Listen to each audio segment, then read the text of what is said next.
여자가 이르되 주여 그런 물을 내게 주사 목마르지도 않고 또 여기 물 기르러 오지도 않게 하옵소서.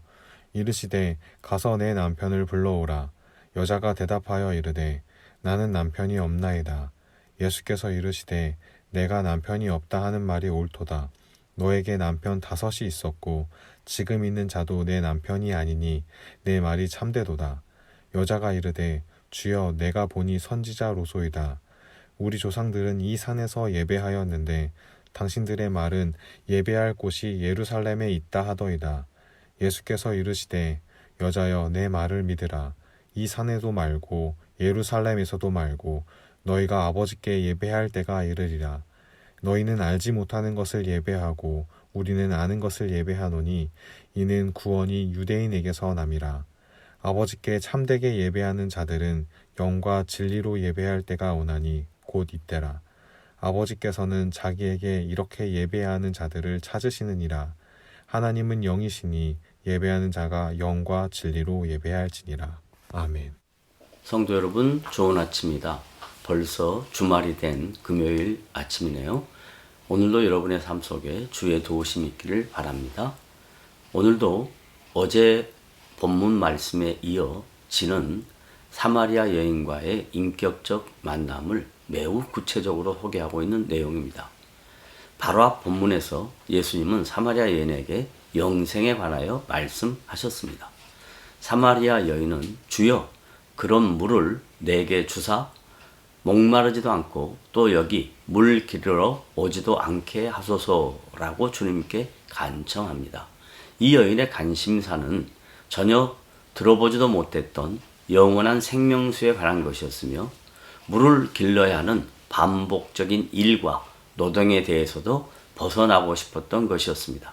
그러나 예수님의 반응은 그 여인의 질문과 전혀 다른 내용으로 말씀하십니다. 예수님께서 그 여인에게 가서 내 남편을 불러오라고 명령하십니다. 사마리아 여인에게 남편은 자신의 삶의 모든 근거이며 전부였습니다.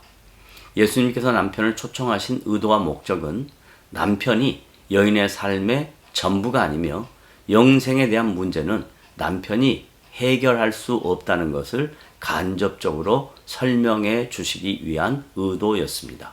사마리아 여인에게는 남편이 없었던 것이 아니라 5명이나 이미 있었고 지금의 남편도 여인의 남편이 아니라고 예수님은 말씀하십니다. 그것은 이 사마리아 여인의 어렵고 힘든 상황을 헤쳐나가기 위해서 능력이 있다고 생각되는 남자에게 자신의 삶을 의탁해 보았으나 아무런 유익이 없었다는 것을 반증하는 내용입니다.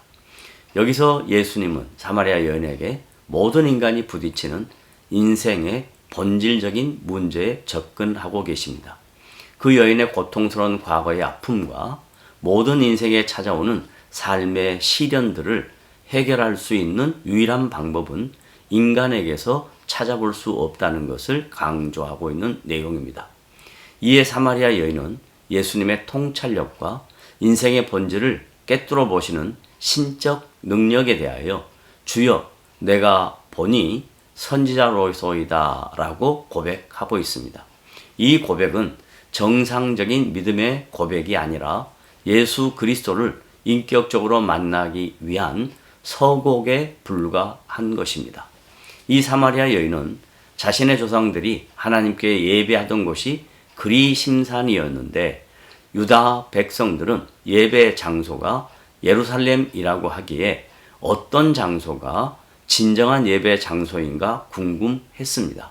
왜냐하면 그 시대의 예배란 신성하고 구별된 장소에서 자신의 신들을 만나는 것이라고 생각했기 때문입니다. 그러나 예수님은 그 사마리아 여인에게 예배의 장소적 개념이 아니라 너희가 아버지께 예배할 때가 이르리라고 친히 권면하셨습니다.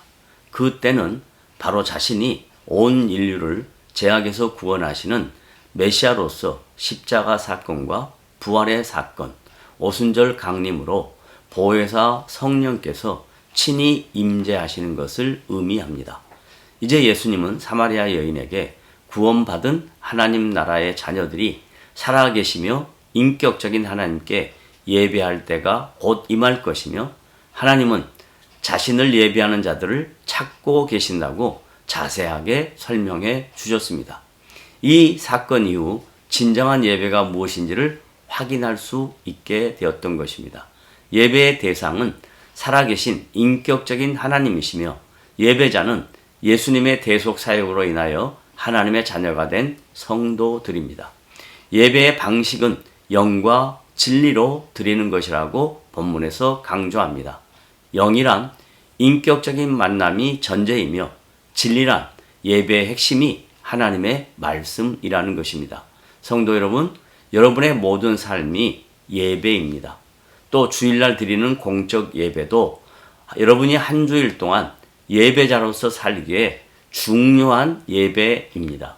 그러므로 매일의 삶 또한 주일의 예배가 여러분의 삶의 중심이 되며 그 중심에 하나님의 말씀이 역동적으로 임하는 복된 삶이 되시기를 주님의 이름으로 부탁을 드립니다.